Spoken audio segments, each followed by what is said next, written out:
Hello, welcome to Family Therapy Podcast. My name is George Chacha. 4 policies that you must make in your marriage, most especially after you have had a stage or a phase of conflict and you are thinking of reuniting.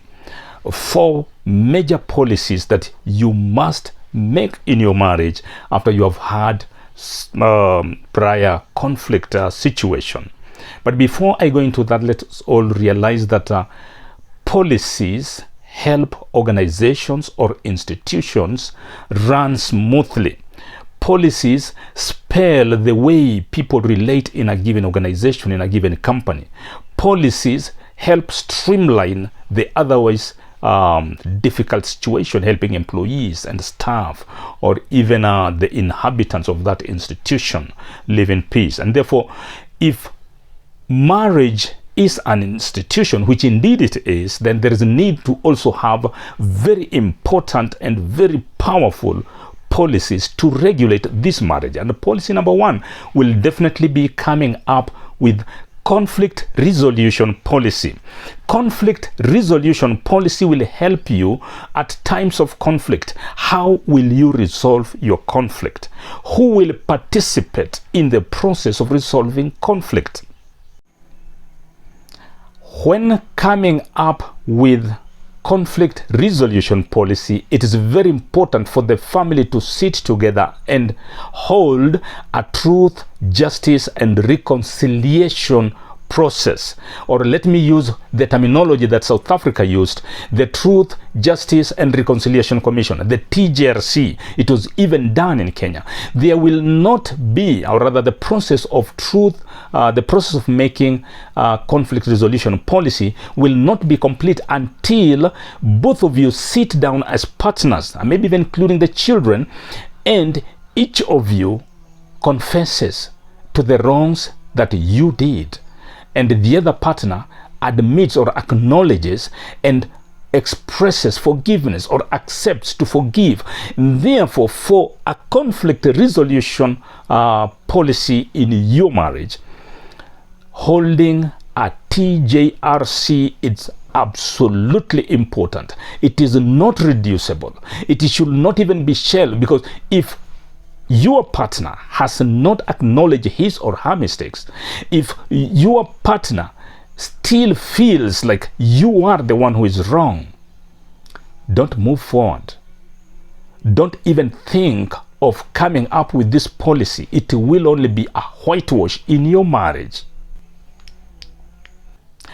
Conflict resolution policy spells the do's and the don'ts. For instance, you would expect to have dialogue, communication, that aspect of really creating time to resolve conflict, and maybe that aspect of mutual respect, listening to each other. And therefore, it is important for marriage partners to come up with a conflict resolution policy in their marriage.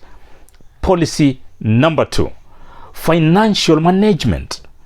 Maybe in the past, or probably in the prior to this particular conflict here, you had financial conflict, and you will need to come up with a financial management policy.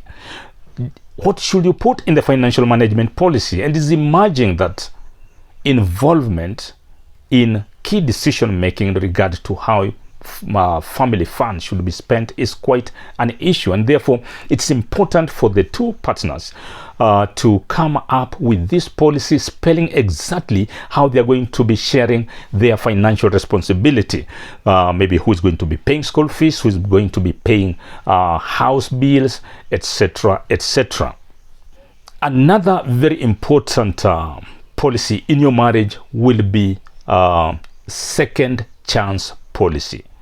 Human is to err, and one time or the other your partner will fall. Your partner will find himself or herself on the wrong, and therefore after evaluating what is at stake and maybe your children, your investment, your progress, then you decide to give your partner a second chance. It is important for you to also factor in, then if I'm going to give him or her a second chance, what is the guiding policy? For instance, I would expect like forgiving. I mean, forgiveness is paramount. You just have to forgive your partner, because then the aspect of second chance doesn't count, because you will need to kind of come up with, if you're going to forgive, do you forget, or will you time after time, maybe you kind of revisit the old things that somebody did, because you should not tie today's mistake to last year's mistake, because then you will not have moved on. And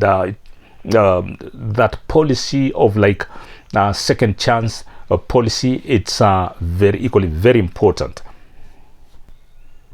Another very important policy, and the last policy in this case, is the mobile phone policy. The mobile phone policy, especially after you have had prior conflict and now you are coming together with a view of starting afresh, with a view of renewing your relationship, it's important to also come up with a mobile phone policy. In every institution, we have policies as to what time and how we should use phones, maybe no social media, etc., especially during working hours. And therefore, in your marriage, you can have also a mobile phone policy. And in this case, policy, the first point on this policy, of course, will be like, both phones should have similar password or access code, for that matter, meaning that your partner should have unlimited access into your phone, meaning that your partner can actually use your phone either for video, for photographs, even just to read your text messages, to read your emails, that kind of thing, meaning that there is no barrier. I mean, the wall, the mountain between the two of you has melted. And therefore, as you think along these policies, of course, I'm not saying that the list is exhaustive.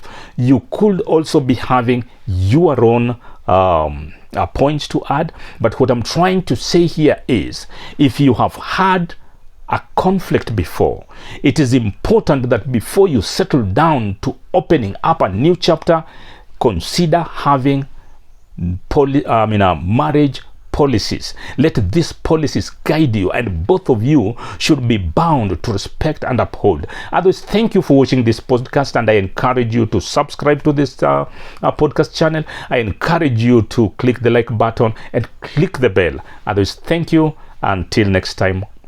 Thank you.